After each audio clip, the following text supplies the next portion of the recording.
Hey, what's going on, everybody? Welcome back to Ask That Podcast here on YouTube. I feel like I ain't got to film in months. Wouldn't know it. There's always stuff going up, but filming batches. Hopefully the voice sounds better. I got a different mic this time. I don't know.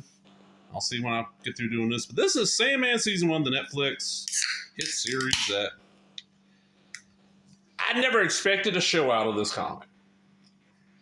Let me explain some stuff to you. Okay, back in the day, it was what, 88, 89? Was it 89? When did Sandman start? Whenever it started, I can't remember if it was 88 or not. It was late 80s, I know this. Whenever it started, I did not get into the comic until issue... It was like issue 3 or 4, somewhere around there. It was not the first issue. I remember seeing it going, I don't know, who the fuck is Neil Gaiman? Sam Keith. Sam. The inker? I'll pass. I was like, it's one of those where I'm like, if it's any good, it probably won't last. It's DC. Most of their good stuff doesn't last. When it ends in like a year, I'll go dig them out of the cheap ends. And then like 3 or 4 issues in, somebody's telling me how amazing it is. I'm like, okay. And I ended up getting into it. Read it all throughout high school. Read it all the way from when I started, like I said, like issue 3 or 4, all the way to the end, which is what, 70, there's what, 75 issues, if I remember, 75 issues in the special. At one time, it was probably my favorite comic. Now it has fallen. Rereading it, and I've reread this run 5, 6, 7 times. I'm not really sure. I know I've read it once, at least once in issue form, at least once in trade paperback form, at least once in hardcover, and a couple times since then. There's parts of it that feel like, okay, this wasn't needed. And then there's an interview that about 3 years after this ended of Gaiman's that kind of popped up, and he's talking about how he had everything plotted. It was going to end around issue 50.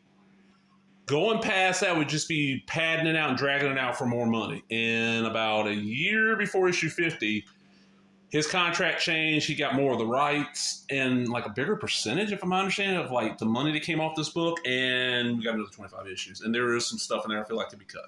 Season 1, though. Let's get into this. I have never opened this. This is brand new. I just bought this not that long ago. Let me go get it. Where's my scissors? My trusty scissors. Let's get the blue handles. But this is one where I never thought, I was like, okay, we might get, I was like, once we started getting these animated DC movies, and once they did like Dark Knight and Killing Joke, I'm like, you know what? And they did, the Constantine stuff, the jail, is it JL Dark or JL? I don't know. I think it's JL Dark. They started doing that stuff. Okay, there's a chance we'll get like a Sandman animated movie. Never expected a series.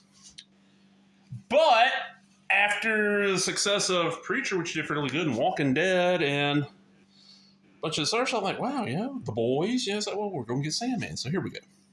Here's our cast. Let's see. We got Def. We got Lady Constantine. We got Fiddler's Green. We got Lucian. Delirium. Desire. The Corinthian. Lucifer. Morpheus. And that's Mad Hattie, if I'm remembering right. And this covers basically the first 2 trades. You get that first trade, and you get Doll's House, the serial. No, it's Rose. Rose Tyler. Sorry, shit. That's not Delirium. So let's read here.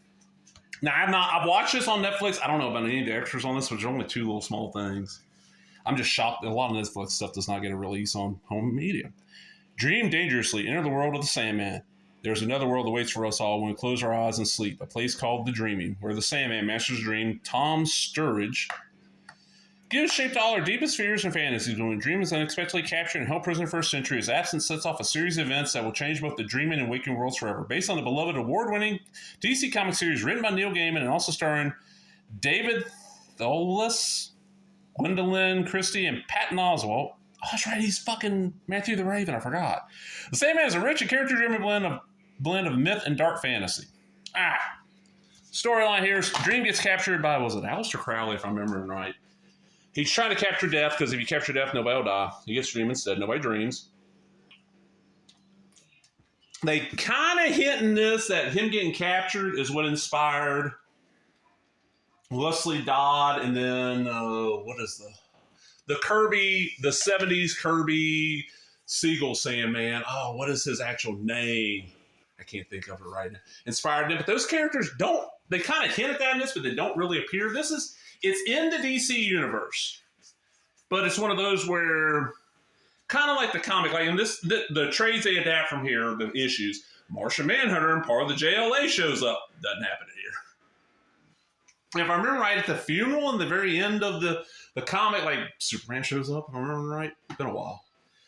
This was surprising because I'd heard there was changes. I heard stuff was the order was kind of changed. Like I really thought that we get like one episode per issue, pretty much. Like, all right, cool, and it's like 8 or. Does it say on the back here? Hold on, let me I took my glasses off. That's on me. Remember, if I'm going to read, I got to keep these things on. I'm not used to them yet. It ain't been a year yet. That's 3 discs. Let's see. Why do they always put shit underneath the disc? You got to pull it up. There's 11 episodes because we got 10, and then we got a special one afterwards. Okay, so we got Sleep of the Just, Imperfect Host, Dream a Little Dream of Me, A Hope in Hell. That's when he takes on Satan. That is Lucifer. That is such a great episode. 24/7. This is the one. Episode 5. I'm like, all right, how are they going to tone? I really thought they were going to majorly tone that down from the comics. The comic is like some horrific shit. Dr. Destiny, I can't remember his actual name. He's a JLA villain. Has like one of Sandman's lives. That's what Sandman's lost his bag of dust, his helm, and his ruby, I'm thinking it was, and part of his essence is in there. And once he gets those, his powers are all back. And he has to get the ruby back from Dr. Destiny. Dr. Destiny goes in this like diner and starts making people go crazy. And the weird thing is like there's little stuff in that issue, which is in the first 8, that pops up later in like issue 32. Just like his Morpheus' confrontation with Lucifer in issue.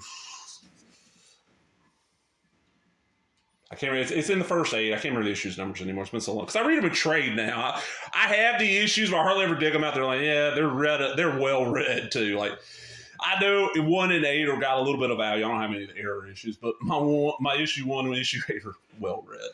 Well read. But the thing with Lucifer comes back in the Season of the Mist storyline, which is, let's see, 8, 16. That's a storyline after Doll's House and before Game of You in the comic. And there's stuff here throughout that from early on that pops up later. Like Gaiman, this early stuff, all the way up to about issue 50, and then the last couple of issues all feel connected, but there's like a big gap after 50 where it's stuff where you're going. That's where it feels padded to me. But the show's worth watching. It to me, as of right now, if you want to get into this, watch this. And if you enjoy it, go get the comics. Because we're not guaranteed we're going to get the entire storyline in TV form. I'm really shocked we got Preacher that way. That was shocking. You know, I never thought we'd get a Watchmen movie. And it came out, I'm like, holy shit, we got Watchmen. You know, Sin City. Dark Knight Returns exists as 2 animated movies. Like, holy hell, yeah. Excuse me, what's going to happen next? You know, am I going to get that Grimjack movie I've been wanting since I was, 10, 11? Is American Flag, with 2 G's all of a sudden become, the next big hit? Who knows? But go check out Sandman. Most y'all out there got Netflix, or you can get a hold of this somewhere. To me, it was worth buying. It's $20. I don't know if there's a Blu-ray release. My source just had the DVD. I was like, And yes, I do realize, and really, look at that. Looks like Trent Reznor and Robert Smith from The Cure had a kid. Oh. This being out now really makes me wish that the Preacher TV series had adapted the Cassidy Blood and Whiskey special. Oh, just to see who they would get to play the Neil Gaiman stand-in in that special. But I'm out, everybody. Hope you enjoyed that, man. If you did, thumbs up, leave a comment, subscribe, all the other bullshit. Talk to everybody later. Bye-bye.